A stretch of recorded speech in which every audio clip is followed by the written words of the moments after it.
Welcome or welcome back. This is Pairs Well with Knitting. I'm Jennifer, and this is the Knitting Podcast, all about knitting, yarny adventures, and travel. We are back in the city of Toronto amongst the sunshine today, but construction noise, so my apologies. And I have a regularly scheduled podcast coming at you. That being said, we're talking about finished objects. I think I may omit whips just for timing because there is so much to talk about today. We're talking about acquisitions. I have a giveaway and my very first pattern that I've written and is being tested currently. I just so jazzed about all of this. There we go, the noise, and my apologies. So let's get on with this. My very first thing that I'm going to talk about is my finished object that I'm wearing. This is the Wild Posy or the Wild Posy pullover designed by Melody Hoffmann. I'm going to get my notes just to make sure that I don't miss any of this critical sweater information. What we're going to talk about with the Wild Posy today is the construction of it, this massive success that I feel like I was able to have, and then the styling, because I wanted to push the Wild Posy and see how many looks I could get out of her. And it's a surprisingly versatile sweater. So let's talk about the sweater. First of all, I'm just so excited. So there are two versions, if you were unaware, of the Wild Posy design by Melody Hoffmann. Both designs are very similar. They have one stitch kind of motif that's different. The flora is a motif that is done with one section of, I should say, eyelet stitches prepared by yarn overs, and there's the Luna version that doesn't have the eyelet stitches and it has more texture in lieu of the eyelet stitches. Both are gorgeous, but the flora is where my heart was. We're going to talk about the basic sweater construction and then the success that I was able to have with this stunning sweater. Let's do this. So this was a design by Melody that was used using 2 strands of unspun. In specific, she used for her pattern and is situated in the pictures on Ravelry of 2 strands of Plotulopi by Istex. This is an Icelandic yarn that I'm sure you're quite familiar with, even in hearing, or perhaps have used, and it's a fabulous, very sturdy, extremely rustic yarn. This sweater is knit top down using a round yoke for increases and has a, I would say, more fitted look. The ease is definitely a lot less ease than I think what I'm used to knitting, and you know, a lot of, I think what's popular out there now are these very boxy, very oversized sweaters. This is not. This is a much less ease sweater. There is still ease. I haven't calculated actually on my body, but it's a lot more, I should say, form-fitting or hugging in a really gorgeous way. So you're not looking like a big floating cloud with legs. This gives you, I think, a really beautiful silhouette when you're wearing it. We will talk about the specifics of the sweater, some of my mods, yes, and linking back to knitting intentions. So my 2024 knitting intentions included a big, I think, re-engineering of how I was looking at sweater creation.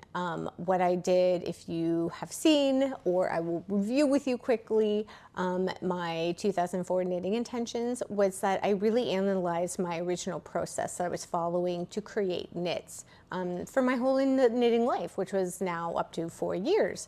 And what I was finding is a lot of challenges with fit. A lot of oversized fit that just wasn't working for my body type and what I desired, and even according to how the garment would fit me compared to what the intention was of the designer. I rejigged the process for myself and determined that I must make, I know this is not, you know, a brand new thought, but for me this is. I had to create a gauge swatch first that would dictate what pattern I was going to pair with it.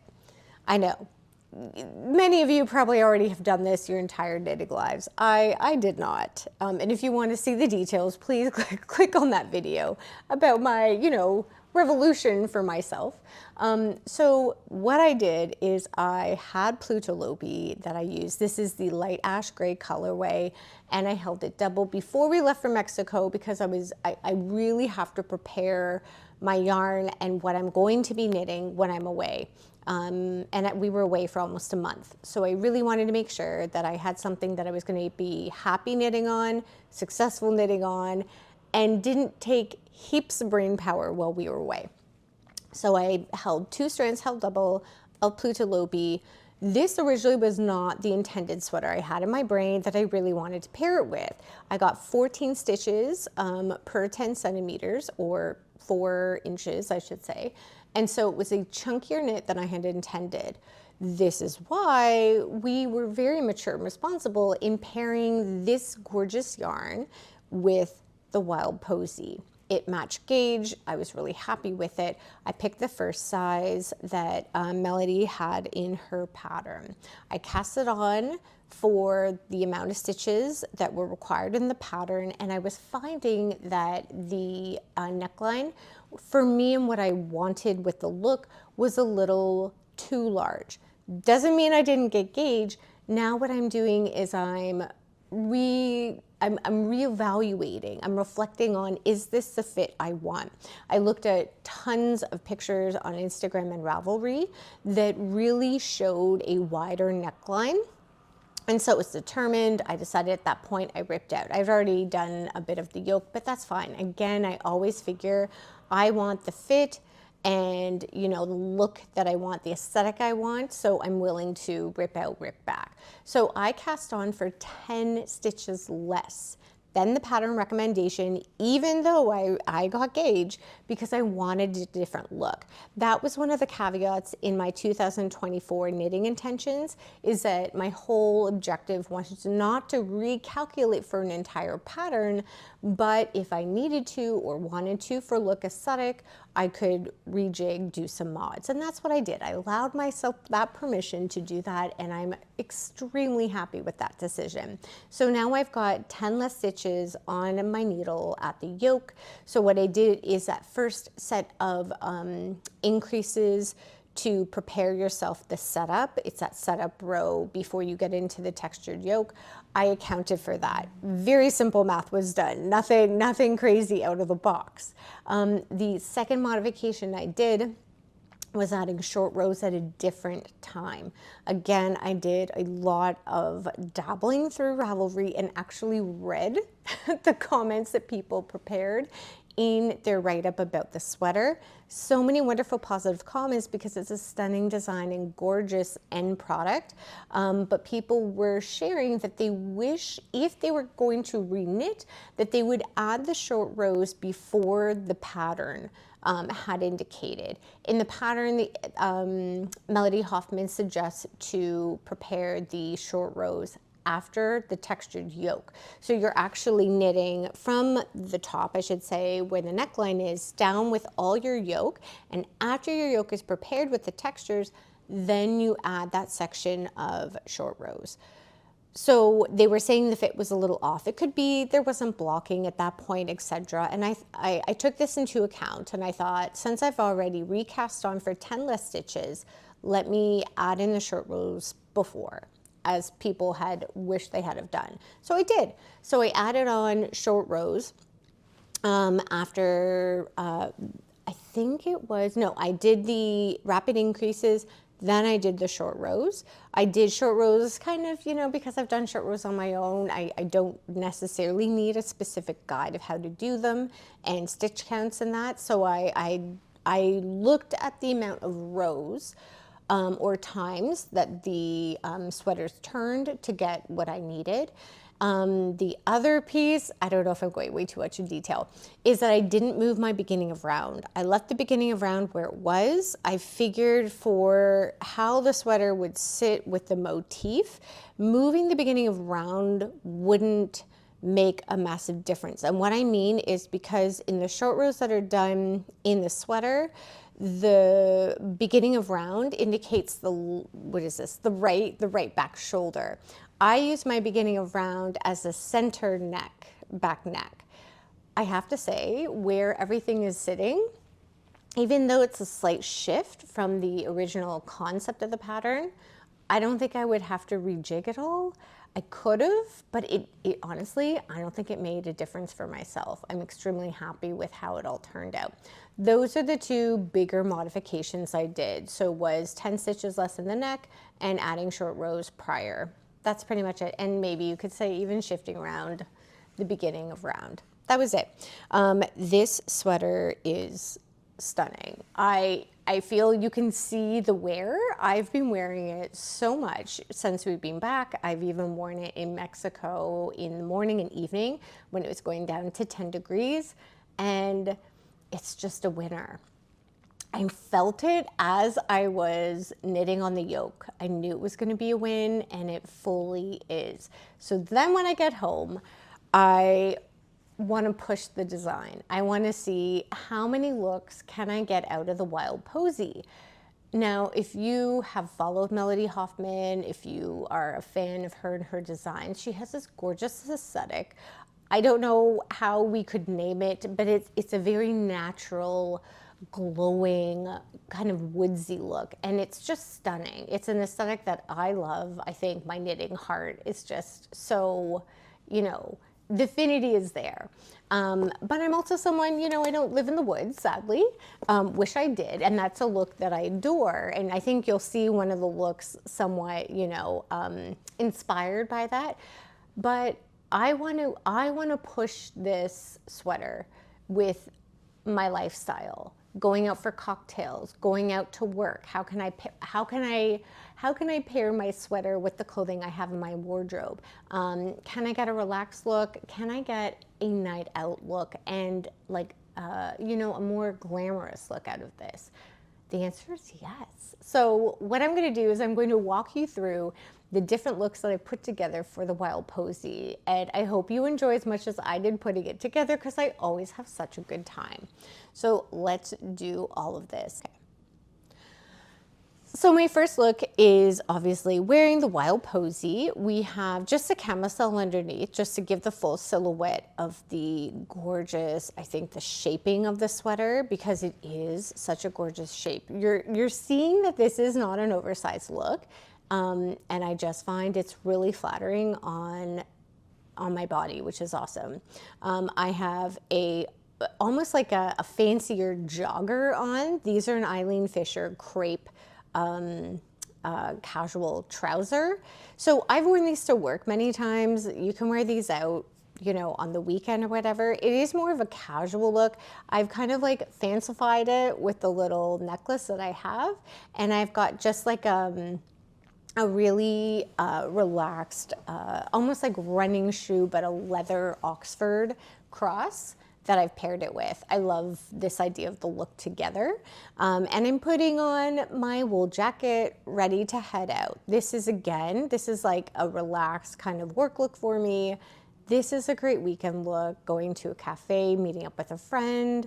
You know, this works. It didn't take a lot of thought, but I think just kind of allows us to see how easily it can be paired with other things and look really smart. I'm putting this together with my fingerless mitts. These are the favorite fingerless mitts that we're going to be talking about. These are 2 strands of Nutidin held together with a mohair, and I feel like completes the look really nicely. These are 2 slightly different colors of the sweater and the glove, but are close enough that I feel just works so nicely, and I always love that layering that happens. Yeah, it's just a really simple look. All right, the next look. So what we have now is, of course, we've kept the sweater, the Wild Posy sweater. I've added one of the skirts that I brought to Rhinebeck with me this year. This is a thrifted, reversible kilt that zips at the side. and I'm just trying to decide like which shoe I'd like to wear it with. So I've placed it together with just a ballet flat that I haven't worn in a while, but again, love the ballet flat look. This could be something that could be worn in the fall, maybe early spring when it's still chilly, but maybe you don't need it tight. If it was chillier, you could put on some tights and be a little cozier.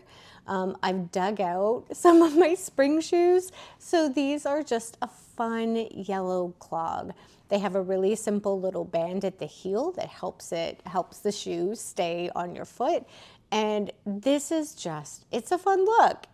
I feel like this is, you know, kind of crafty, a little different, and it's a good time. The yellow is just adding a little fun. And if you can't tell in the skirt, there's a slight gold band in the tartan that I just tried to pull out from the skirt. A really just fun look, I think. The next look coming up is a little, I would classify as a smarter look. This could be definitely like an office wear option. So this is, again, the sweater, the Flora, the Wild Posy. I've just kind of tucked it in at the top. I've let it go at the back, almost like a French tuck. And the skirt is a button-down fine wool skirt. It's got two little pockets in the front, super comfy, but it looks nice. I've paired it with some ballet flats again to try to keep consistent, to show how versatile we can be with the, you know, the few items we might have in our closet or in our shoe wardrobe. And yeah, it's a good look. Super comfy, but again, looks really put together. Just playing around with the buttons, just trying to get a different look. Say you're going for, you know, a little bevy out after work, you can unbutton a little bit just for fun, a little more risque, but still like a put together potential office look. The next look I have, maintaining just that beautiful line of the sweater. I put this together now with a tencel. This is like a washed, I don't know how to say it, like wash tencel.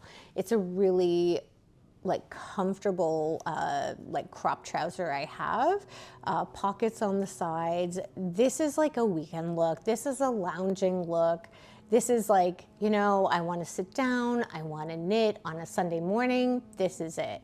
I'm placing it together with, these are a Spanish sandal that have like a leather toe almost closure with a little peep toe at the front and a loop around the back heel. I've had them forever and I felt like it was just the right thing to place together with the outfit. Super casual, super comfortable. This look, I feel we're getting more into what I would call is like my style. So we are looking at a thrifted chambray shirt that's really oversized.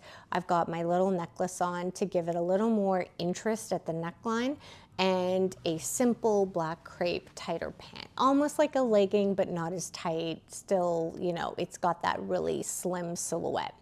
I'm putting over the Wild Posy sweater now that, you know, we can style it up. And I really enjoyed the color scheme. It's black, it's jean essentially, chambray, and then this light ash gray.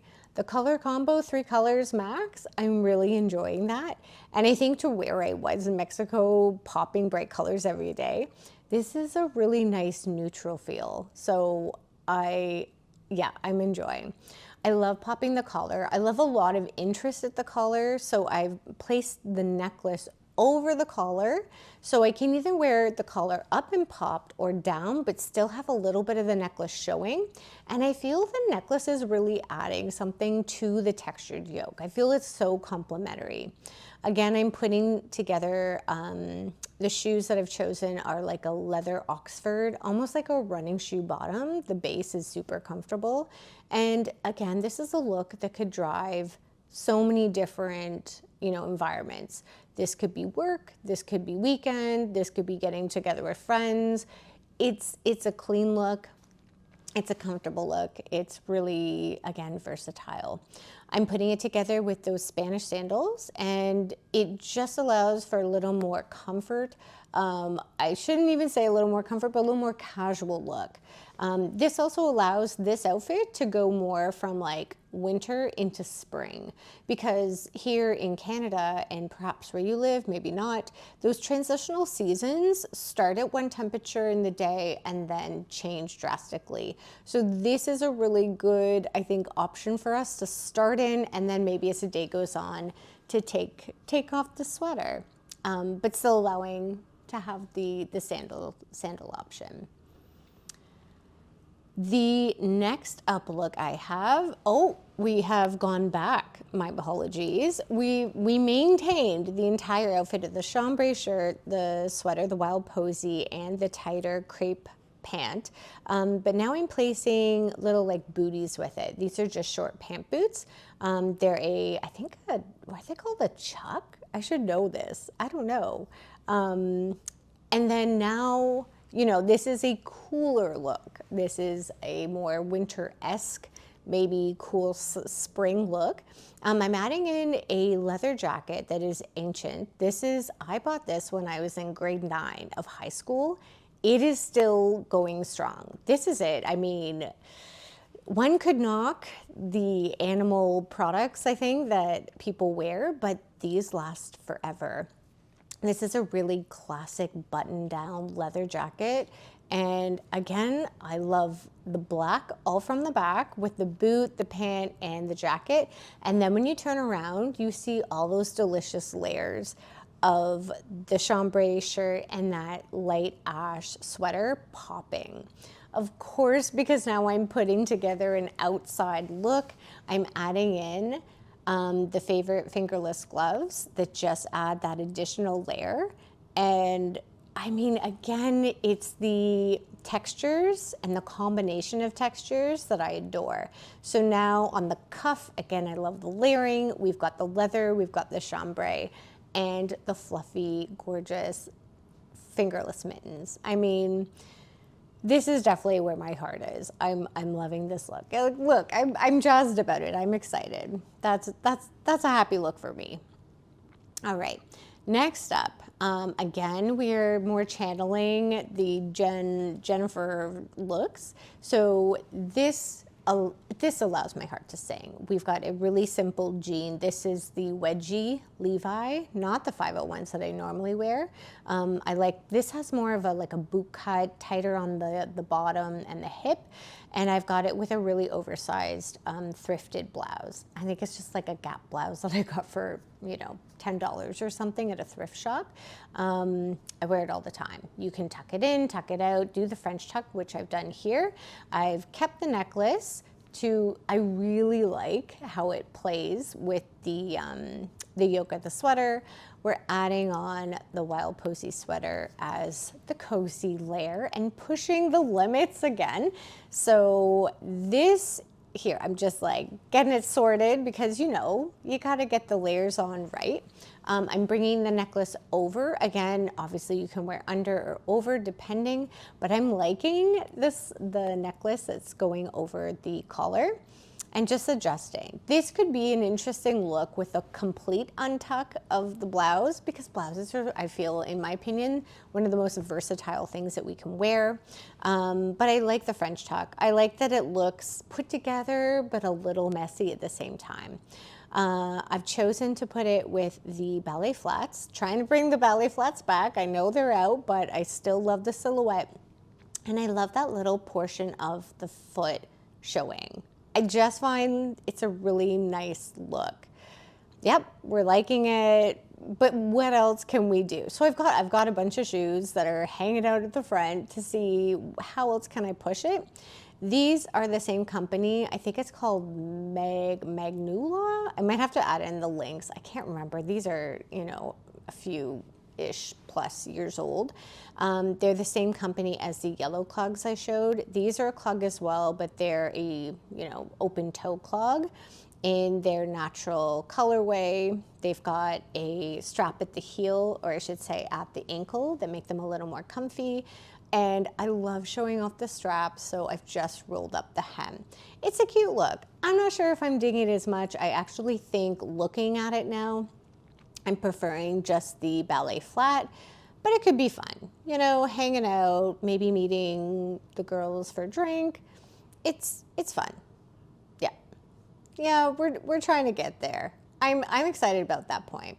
Anything else I'm trying on? I cannot remember. Looks like contemplating, maybe not. Oh, we are. Okay. Oh, right. Okay. So these, again, these are the leather Oxfords, almost lives like a running shoe. All right. We are looking for a chapeau.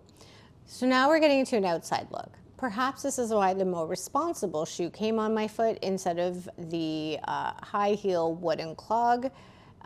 We've got, this is just a little hat, a beanie that I knitted up in my very first year of knitting. I do still wear it, and it's got a pop at the top that I think is just fun. It's knit in Drops Snow, and so it's a really heavy, chunky gauge. I feel like that's a good look. Like, that's, you know, am I looking my age? I don't know. I feel it, you know, I feel like we all look our age no matter what we wear, as long as we're happy wearing it.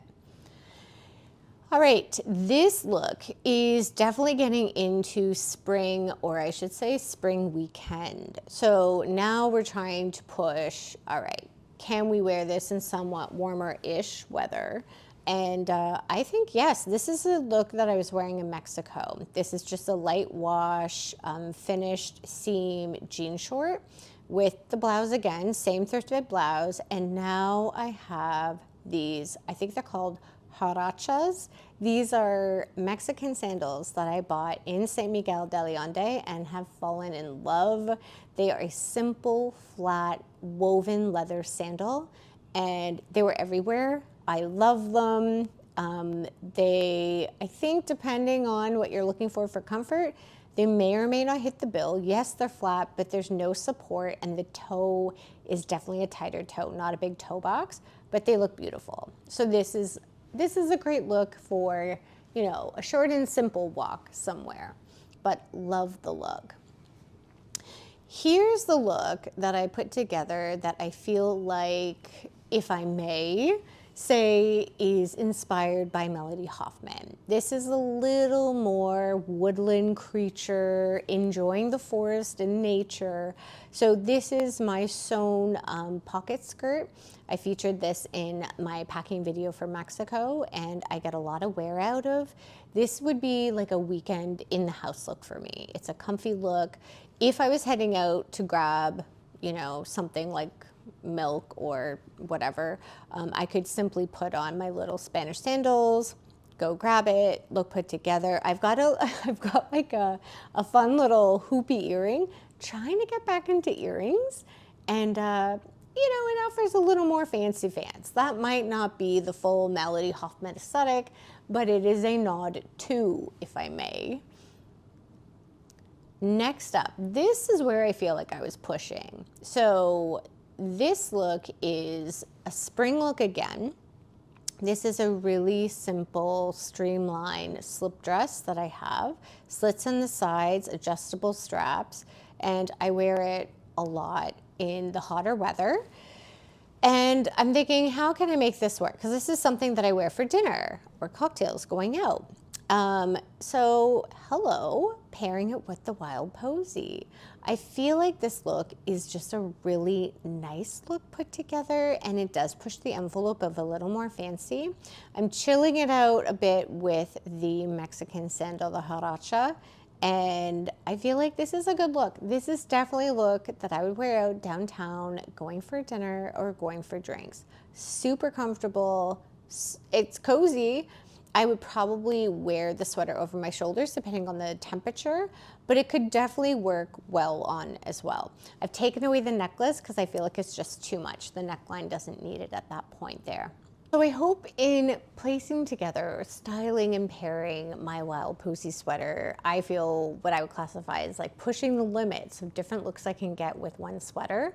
And also with the incorporation of adding it into the wardrobe, I want to have it as versatile as possible. I feel for the amount of hours that we work on a garment, we should want to wear it. We should feel excited. And I think really allowing ourselves not only the time in the making of and the process of making of our garments, but then really strategically trying to think of how is it going to marry into what I have already. And I really feel like this is such a great sweater to do that. It's a great start of, I think, incorporating it into just such a variety of looks. So I'm feeling really happy about it. She's gonna get a lot of wear. She's already had a lot of wear, so feeling good. The next and last finished object that I'm gonna share are my socks. So these are socks that I took with me to Mexico. I had finished, I believe, one sock before I left as just kind of a little recipe of what I was gonna do, and completed the second well away. So let me talk about this. These are DK socks. These are socks that I'm really happy to make. Fingering socks aren't my thing. I find knitting with really tiny needles, and because I'm a loose knitter, I'm not getting the fabric I always enjoy, and I'm finding I don't like fiddly things. So DK is this moist sweet spot for, you know, kind of almost as low as I'm willing to go. I'm discovering. The pattern that I used as a guide was the Crazy Sock Ladies DK Vanilla Sock. This is a little different, so let me chat. First of all, the yarn, the neon yarn, I never kept the ball band, it was a scrap. But this guy is Sandness Garn Perfect in tapenade.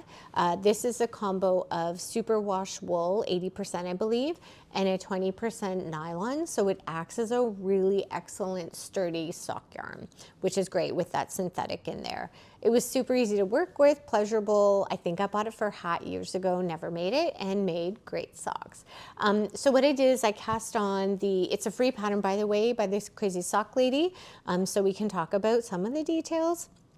I cast on the smallest size of 40 stitches onto US 3 needles, and I prepared like 10 rows of what's called twisted rib. I like a twisted rib on a sock because I find it cinches in and hugs the foot, or I should say the leg, a little better.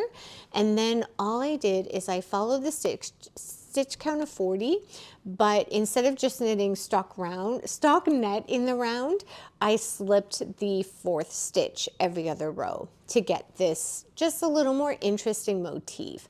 I really enjoyed it. It was obviously super simple to knit and incorporate. The only slight challenge, if you will, is when it came to the heel. I basically had to calculate, you know, the 20 stitches on one side, the 20 on the other, because I did a slip stitch heel, I think, where I'm doing the gusset, yes. I'm doing slip stitches to get that really nice, thicker fabric heel. But to make it make sense, I had to shift around the beginning of round marker because of the slip stitch. And I wanted it obviously to be equal on either side for the front to the foot. Did it, no problem. And then I just went back to stockinette at the toe and stockinette at the foot, so I'm not stepping on slip stitches as I go. These are, I think, going to be fantastic little house socks.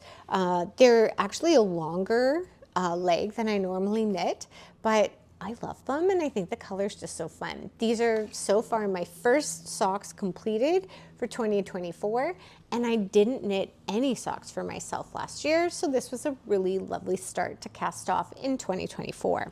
Those are my socks, pretty little socks. That's it. That's all I have to say about that guy. Okay, I have such a fun and I feel really exciting announcement to share with you if you do not follow on Instagram. I have written a pattern for my favorite fingerless mitts, and I'm thrilled that they are in testing right now. I put out in my Instagram stories earlier this week a call for testers. While I was away, I really did a lot of like soul searching and reflection about a lot of things. My birthday was coming up, and I really wanted to not only use the time that I have remaining on my sabbatical to do all my very favorite things, but as well now, how else can I start to push myself? And so one was pattern design. And I really had a good think about this for quite some time about what I wanted to do, how things were going to look. And I went with fingerless mitts. These are the mittens that inspired and really pushed the design of fingerless mitts that I've prepared. And they're something that I adore myself, but I had quite a few people reach out after styling videos, after, you know, I posted on Instagram with these in the fall. They were really interested in knitting these themselves. Some people reached out to ask exactly like stitch counts and how did I make it and whatever. So I put together like lengthy, but I feel still very minimal instructions. And there was a couple people that were so lovely and messaged back, responded, thank you. Someone sent me even a photo of what they made. So it told me that even those like really rough instructions were helpful and you could make this fingerless mitt. But I thought, you know, let's make it better. Let's go one step up. So I took what I did with my hands kinesthetically and I placed it into words on paper. And I feel really great with where I am with the written word instructions. They're out at testers right now and it's being tested. These were the mittens that inspired the entire pattern. So these are a bulky weight fingerless mitt that you've seen in the styling videos already today, and I adore them. This is what I'm considering the large size. Just reflecting about how they fit me, I really like that like bulky, loose fit when I prepared these. These were 2 strands of knitted in held together with 1 strand of mohair. This was knitted in yarn that was gifted to me by a friend, which was super lovely, but I thought like, what am I going to do with 26 grams of this stuff? So I made my little mitts. These mitts were originally made by myself a couple years ago in a DK weight. And again, I made so many different colors and those with different kinds of yarns that this was just a different stitch count to what I'd already done. And I get so much wear. Over time, they've stretched a bit because I think the knitted in them, but I love them. I wear them and they're just so fun to add that extra layer of warmth and texture. Yes, and I hope you enjoy them too. I wanted to experiment not only with size, but with other yarns. So what I did is I made a small size. These are in the natural colorway of Plotulopi by Istex. And they're just, I don't know if these are even more of a favorite than the knitted in ones. They definitely fit a lot more snug on me. And actually, if I reflect on it, this fit is really nice for me. So these are the small. All of the mitts obviously are knit with the same gauge at a 14 stitch gauge count for 10 centimeters or 4 inches. And I don't know, like maybe these are my favorite. I'm really enjoying them, and such a simple knit, just a little hole for the thumb. And for me, because I'm in the city, I'm always going into my pockets to get like a Presto card, which is like our transit card, or texting on the phone. So these are my happy place for mitts. I went further. So these are the small. These I was classifying as the large. And then I did a medium size. These are such a fun and silly color as we head into spring. This is also a nod to Canadian yarn because I had to. So these are the Hunter Orange colorway of Atlantic. This is a bulky version of the Briggs & Little yarn. This is a yarn mill that I visited and storefront in New Brunswick. And it is, if you felt it, you're like, oh, that's a Canadian yarn. These are from sheep that have endured heavy, cold, wet winters. And I feel like these are gonna last a lifetime or two. Yeah, these are the medium. So a little more ease, a little more movement, but they feel really good on. And the color So much fun. I had this in stash from a hat I ripped out from years ago. Also, one of those things where I'm like, what am I gonna do? Oh, we made favorite fingerless gloves. So we've got all 3 sizes that I wanted to see how it would work. And I'm in love with all of them. So what I also figured is, because we've got the unspun, we've got just the one or I should say like one yarn. The other idea that I have coming in the pattern is that multiple strands of fingering are used as well.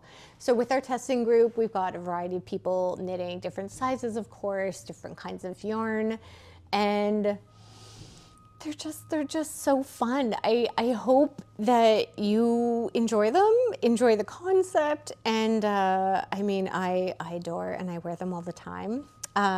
This is, I should say, knit on US 8s, of course, all of them getting a 14 stitch gauge count, and it's a US 5mm. They take no time to knit up. These are a perfect kind of like transit knit for me, and that's it. I mean, details will be coming when this comes out. The testers will be wrapping up March 10th.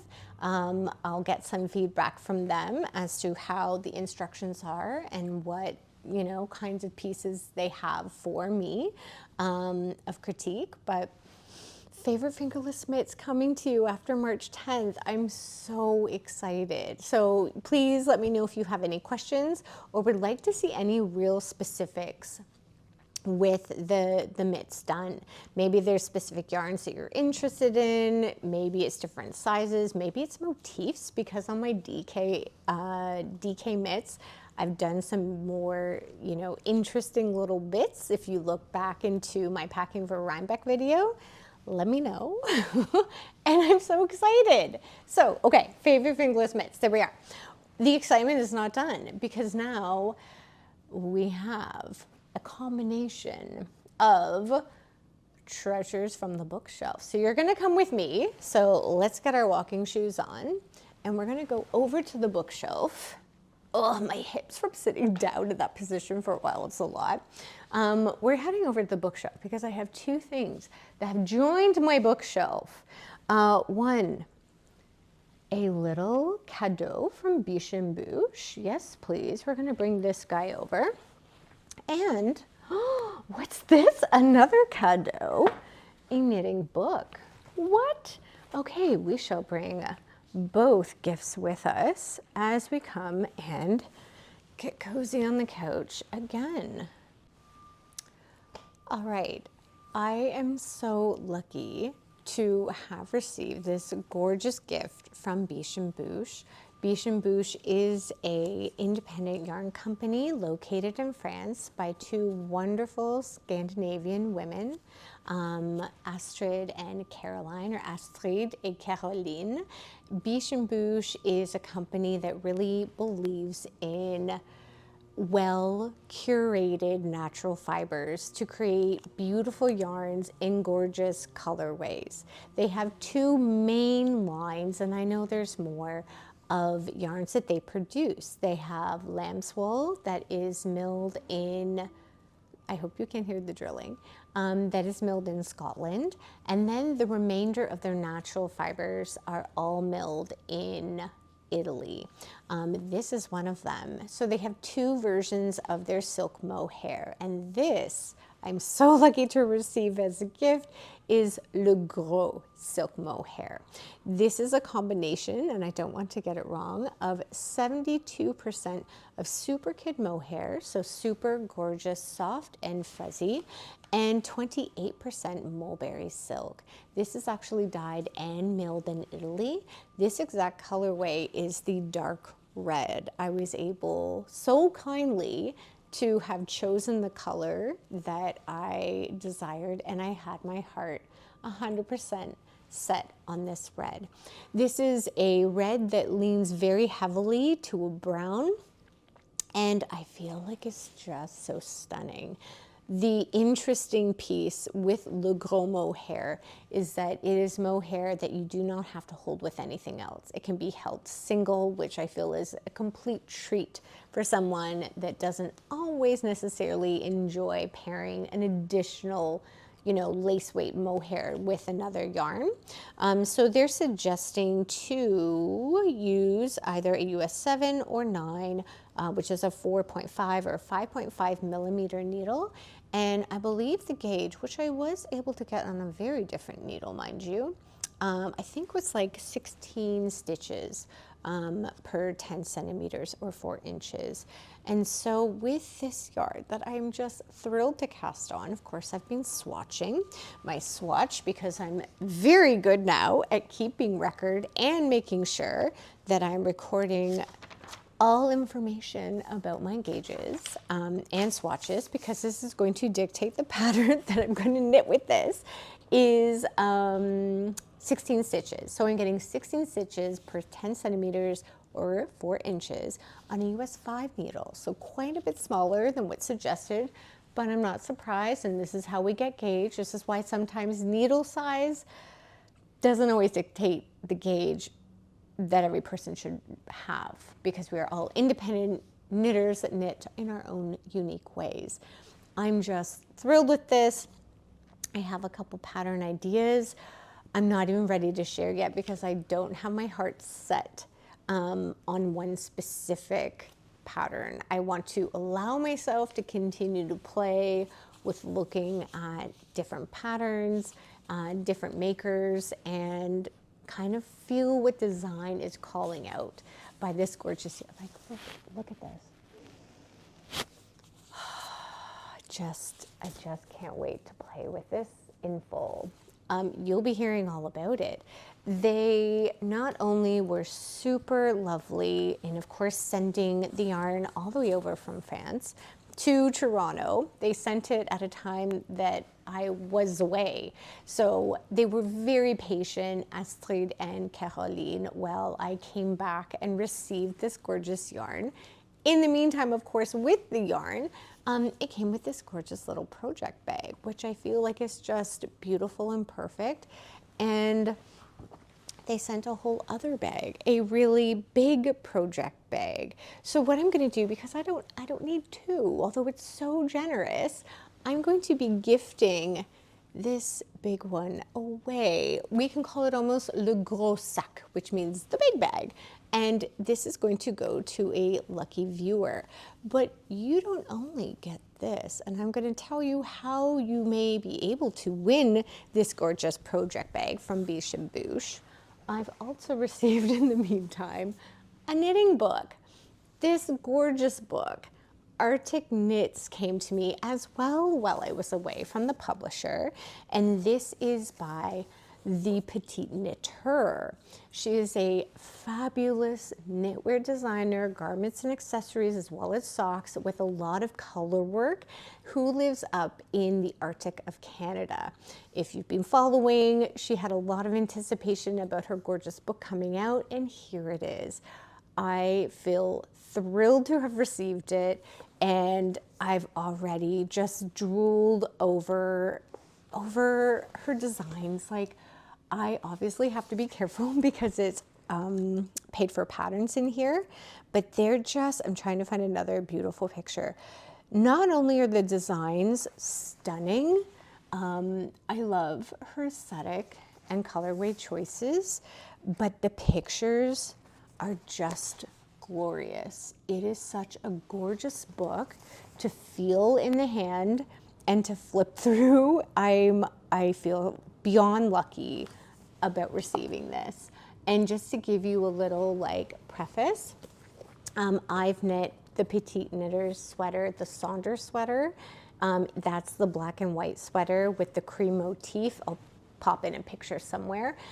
It's not in this specific book, but it was so beautiful of a knit. Her designs are beautiful, a little boxier, but the color work yokes are just such winners. So not only was I gifted Arctic Knits for myself, which is lovely, and you know, like, hurrah. No, we have a second book. What? Oh my goodness. That's right. I was gifted a second book of Arctic Knits right here, and oh, we've got a little bit of envelope on there. So one, I will happily keep for myself and knit out of and peruse through, and one is for you. So what my idea was, with all of these gorgeous gifts that I've received, I also want you to receive as well. So I'm going to pair the Gros Sac from Biche & Bouche along with a copy of Arctic Knits together as our very first giveaway for the channel. How you may wish to win this is twofold.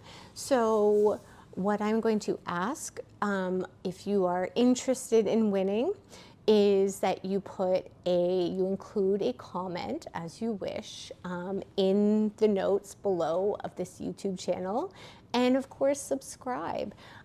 So that is all you have to do, just subscribe to the channel and then put in a little comment. You can perhaps include, if you wish to have some direction, your favorite Biche & Bouche yarn, or what you'd be very interested in using one day if you haven't already. And if you wish, a pattern that either you've knit and love from the Petite Knitter, or one day would like to knit.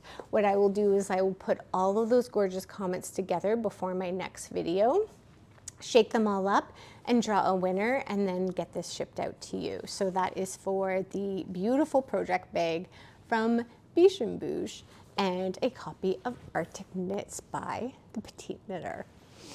It's our very first giveaway. It's a lot of very firsts today. First pattern design, first giveaway. I mean, it's a lot of firsts, I want to wrap up today, I think, hoping that I didn't forget anything, of course, is that I just celebrated my 43rd birthday. I love celebrating birthdays. I love my birthday, and I think just because we get older, why shouldn't we get excited about turning an additional year older with more fun things that lie ahead? And so what I did is, in the time of reflection while I was away, I was able also to contemplate what I wanted to do this year for my 43 years of life. And so I decided to come up with 43 places that I love knitting. What I'm going to do this year on my 43rd year is that I'm going to document 43 places that I have really enjoyed knitting as the year progresses. I've knit already in a couple of places. I will start including with a hashtag places to knit, as well as 43 places to knit as the year goes. And I don't think this is going to be a hard goal to achieve as we move through. If you would like to also participate in your favorite places to knit, join the hashtag places to knit. If you want to also include 43 places to knit, please go for it. Do more, do less, do as you wish. I hope you enter the giveaway, and I really hope that if you enjoyed this episode, I invite you to like and subscribe to the channel. I love having you here. I love knitting, and I love sharing about it. In addition, if you are feeling even more, I invite you to go and click down on the Ko-Fi link and consider donating a coffee to myself. I thank all of you that have joined today. I thank our beautiful people that have donated to the Ko-Fi account and myself, so thank you for that. I wish you big, happy joy in your knitting today. I hope that you perhaps find a new, interesting favorite location for you to knit. And until next time, take care.